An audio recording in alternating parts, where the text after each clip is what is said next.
Bonjour mesdames et messieurs, nous sommes le lundi 15 avril au Collège de la Linde pour vous présenter l'écrivain Martin Page.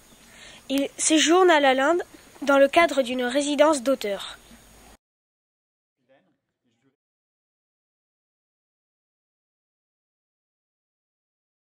Bonjour Martin Page. Bonjour Luce.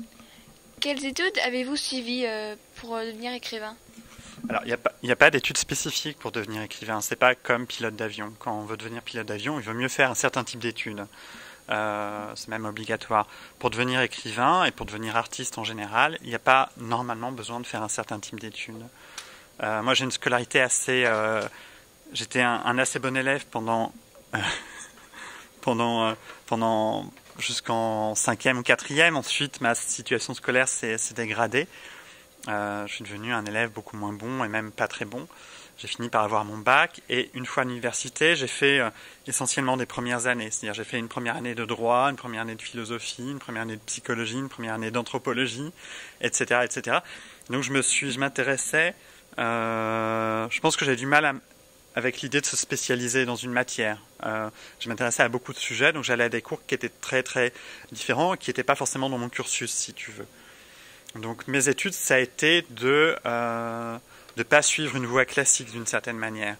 J'ai pas été un élève qui s'est conformé à la manière dont a été fait le système éducatif. Voilà. Alors c'est une conduite qui est très enrichissante intellectuellement parce qu'on goûte à beaucoup de choses. Ensuite, c'est une conduite qui est aussi dangereuse parce que on n'a pas forcément ensuite de diplôme universitaire. Ce qui est mon cas, j'ai pas de diplôme universitaire par exemple. Mais quand on est un artiste, on n'a pas besoin de diplôme universitaire. Dans tous les cours que vous avez suivis, quel est votre préféré? Certainement, les études que j'ai préférées, c'était les études d'anthropologie. L'anthropologie, c'est tout ce qui concerne l'étude des... Au départ, c'était ce qui concernait l'étude des sociétés qu'on appelle primitives. C'est-à-dire, grosso modo, les Indiens en Amazonie, par exemple, etc., etc., ou des tribus en Asie, en Afrique, etc. Ensuite, l'anthropologie s'intéresse aussi, je sais qu'il y a un anthropologue, par exemple, qui a fait une étude sur le métro parisien. Donc, l'anthropologue, c'est quelqu'un qui va s'intégrer dans une société donnée, qui va l'étudier, qui va essayer de la comprendre. Voilà, c'est ça le travail d'un anthropologue. À bien des égards, le travail d'un anthropologue ressemble à celui d'un écrivain. Parce qu'un écrivain aussi s'intègre à des milieux, fréquente des gens différents, et essaie de comprendre, de décrypter ce qu'il a sous les yeux. Et qu'est-ce qui vous a donné envie d'écrire? Ce qui m'a donné envie d'écrire, c'est d'abord des livres que j'ai aimés, qui ont compté pour moi. Ensuite, ça a été... je pense pour moi, j'étais pas un enfant, ensuite un adolescent très à l'aise et très heureux, on va dire. La lecture, ça a été pour moi un moyen de m'en sortir d'une certaine manière. Ça a été un moyen pour moi de prendre possession de la réalité. C'était une réalité qui était douloureuse et qui était peu aimable de mon point de vue. J'étais pas à l'aise en société, si tu veux, ni à l'école, ni parmi les autres. Donc, le fait d'écrire, ça m'a permis, si tu veux, de prendre tous ces éléments et d'en faire quelque chose dans des romans. De transformer cette matière et d'essayer de régler les problèmes que me posait la société dans des romans. Ça vous aidait à les régler, de les écrire?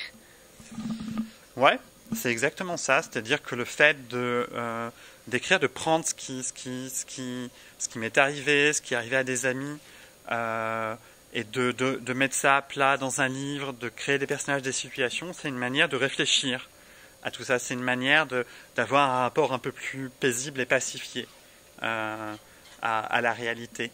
Il y a un de mes livres, par exemple, qui traite du sujet des enfants battus. Alors moi, j'ai pas été un enfant battu, mais j'en ai connu. Mon père était un enfant battu. Et donc, c'était une manière pour moi de réfléchir à la question et peut-être d'encourager les enfants actuellement qui sont des enfants battus, de réagir, et les gens qui les entourent, de les encourager à les aider voilà, dans ces cas-là. Donc, oui, pour moi, la fiction, l'écriture de romans, ça a une vertu existentielle. C'est-à-dire que pour moi, ça a une application dans le réel. C'est des choses qui partent de problèmes intimes, de difficultés, et ensuite que je transforme, que que je transforme, évidemment, j'écris pas des romans réalistes, c'est pas exactement ma vie, si tu veux. C'est comme, j'ai écrit un livre qui s'appelle Conversation avec un gâteau au chocolat. Alors, évidemment, j'ai jamais eu une conversation avec un gâteau au chocolat, j'aurais bien aimé, mais ça s'est jamais passé. Mais c'est un livre qui parle de la solitude, qui parle de l'amitié, qui parle de la mort. Et c'est pour un romancier, écrire un livre, c'est une manière de réfléchir de manière très dynamique et contradictoire. C'est-à-dire c'est pas exactement mon point de vue qu'il y a dans un roman, c'est un peu plus vaste que ça. Ça vous aide en fait à prendre des décisions dans la vraie vie en écrivant les écrivains? D'une certaine manière, oui. C'est une manière ouais, d'une certaine manière, c'est ça. C'est-à-dire que chacun de mes livres a donné lieu à des changements dans ma vie, d'une certaine manière, si tu veux. C'est-à-dire que chacun de mes livres a eu une importance, pas décisive, mais une certaine importance dans mon existence.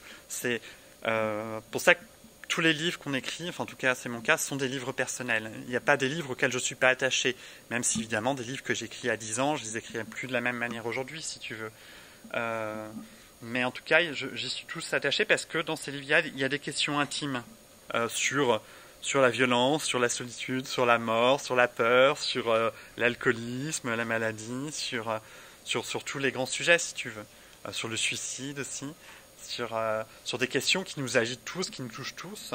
Et les romans, c'est un lieu de réflexion. Alors, c'est pas un lieu de réflexion comme un article de journal ou comme un essai, mais c'est un lieu de réflexion où il y a un lieu de réflexion vivant, si tu veux, où il y a des personnages qui s'emparent de ces questions-là et qui les font vivre au sein d'une histoire.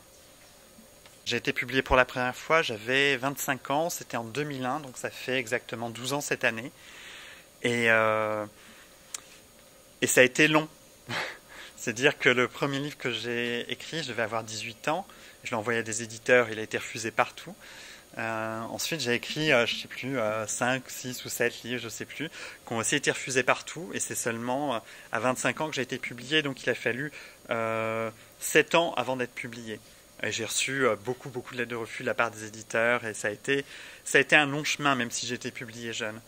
Et c'est pour ça que quand je parle à des enfants ou à des adolescents ou même à des adultes, je leur raconte ce parcours un peu chaotique, un peu difficile. Et je leur dis que voilà, si vous avez une passion, s'il y a une chose à laquelle vous tenez profondément, il faut se battre pour cette chose. Même si vous êtes confronté à l'échec, même si vous êtes confronté au rejet, parce que de toute façon, vous serez confronté au rejet et à l'échec. Et il faut être obstiné. Et dans la vie, l'obstination, c'est une qualité qui est essentielle si on veut mener une vie personnelle et qui nous ressemble. Vous avez écrit combien de livres qui ont été publiés au total? J'ai fait le compte il y a quelques jours quand j'étais avec des élèves. Il y en a 18 livres qui sont sortis. Il y a 18 livres qui sont sortis. Le dernier est sorti vendredi dernier. Ça s'appelle Le Zoo des légumes. C'est un livre pour enfants avec des dessins d'une copine dessinatrice qui s'appelle Sandrine Bonini. Voilà, mais j'ai écrit entre les livres pour enfants, les livres pour adolescents, les romans pour adultes. J'ai sorti une BD pour adultes aussi cet automne. Ça fait 18 livres. Et des livres qui n'ont pas été publiés, vous en avez écrit combien? J'ai du mal à me rappeler parce qu'il y en a qui ne sont pas tout à fait achevés, mais je dirais 5-6 et que je garde dans mes tiroirs, que je ne vais pas publier maintenant parce que même si j'aurai la possibilité de les publier, mais c'est des livres que j'ai écrits quand j'avais une vingtaine, quand j'avais 20 ans. Et évidemment, je ressemble plus, je pense que je ressemble toujours au garçon de 20 ans que j'étais, mais mes préoccupations, mon style, ma manière de raconter l'histoire, tout ça, ça a évolué. Donc ça ne m'intéresserait pas de ressortir un vieux truc et le faire publier. C'est comme pour toi si tu tombais sur un dessin que tu as fait il y a 10 ans par exemple, tu vois. Ça serait toi, mais ça serait pas exactement, tu aurais évolué quand même, tu dessinerais certainement mieux.